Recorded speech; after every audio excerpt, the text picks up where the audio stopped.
तो लुटायला झाला होता, चोर होता तो. त्याचं उदात्तीकरण काय करायचं? कशा करता हे काय? आणि जे लोक दर्शनाला जातात त्यांना सांगा घ्या, त्यांचे वंशज आहे का ते दर्शनाला जातात? घेऊन जा, तुमच्या घरी ठेवा ना. मग नाही तर तुम्ही जावा, जे औरंगजेब कुठनं आला होता तुम्ही पण देश सोडून जावा. कशाला थांबता येतं? परत कोणतरी म्हणणार हिंदू मुस्लिमचा विषयच नाही. त्यामुळे हे काय, हे बाणगुळ, यांना काय खोदून टाका. नसतं काय, किती लागतं? एक JCB मारला, खापकीने गेलं की गेलं, या टाकून कुठेतरी. औरंगजेब हा धर्मांध, क्रूर शासक आणि देशाचा लुटारू होता. छत्रपती शिवाजी महाराजांना त्रास देणाऱ्या, छत्रपती संभाजी महाराजांची अत्यंत निर्दयीपणे हत्या करणाऱ्या या औरंगजेबाच्या कबरीचं याच महाराष्ट्रात उदात्तीकरण, दैवतीकरण सुरू आहे. त्याचे इथे उरूस भरवले जात आहेत. हे सगळं करून आमच्या जखमेवर मीठ चोळलं जात आहे.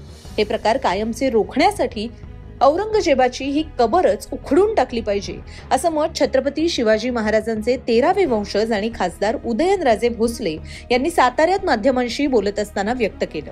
अबू आझमी यांनी औरंगजेब याचं उत्तम प्रशासक म्हणत गौरव केल्यानंतर राज्यात या वक्तव्याविरुद्ध पडसाद उमटतायत. हे वक्तव्याचा निषेध सुरू असतानाच औरंगजेब याच्या नावानं भरवल्या जाणाऱ्या उरुसाची सुद्धा चर्चा सुरू आहे. खरं तर याच पार्श्वभूमीवर उदयनराजे आज माध्यमांशी बोलत होते. छत्रपती शिवाजी महाराजांना ज्याने त्रास दिला, त्यांचा अपमान केला, छत्रपती संभाजी महाराजांची ज्याने अत्यंत निर्दयीपणे हत्या केली, असं असताना या क्रूरकर्मा औरंगजेबाची कबर या महाराष्ट्रात कशाला हवी? उलट त्या जागी एका क्रूर व्यक्तीचा शेवट झाला ह्याचं स्मरण करून द्यायला हवं. उदात्तीकरण, दैवतीकरण हे सगळं महाराष्ट्राच्या जखमेवर मीठ सोडण्यासारखं आहे. हे प्रकार कायमचे रोखायचे असतील तर औरंगजेबाची ही कबर महाराष्ट्रातून उखडून टाकली पाहिजे, असं उदयनराजे म्हणाले. इतकंच नाही तर औरंगजेब आमच्या देशाचा, स्वराज्याचा, आमच्या राजांचाही शत्रू होता.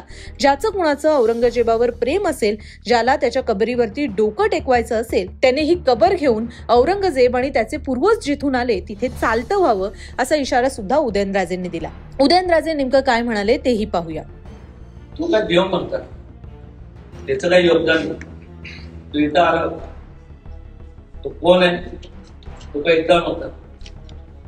छत्रपती शिवाजी महाराजांनी प्रत्येक जाती धर्मातल्या लोकांचं जे श्रद्धास्थान, जे मंदिर असतील, मस्जिद असतील, जे काय बाकीचे धर्मस्थळ असतील, जपण्याचं काम त्यांनी उलट केलं. ह्यांनी जर उलट केलं असेल तर मग ती काय होण्यात काय अर्थ आहे? परत म्हणणार तो हिंदू मुस्लिमचा विषय तो इतका नव्हताच. चोर होता, लुटेर होता. कुठं आलेले हे लोक मागा निघाला होता. नसबंदीचं काय आंबी बिंबी असं काय, त्या अशा लोकांची जमात कामाची विकृत लोकांची आहे ना, त्या लोकांची नसबंदी केली पाहिजे.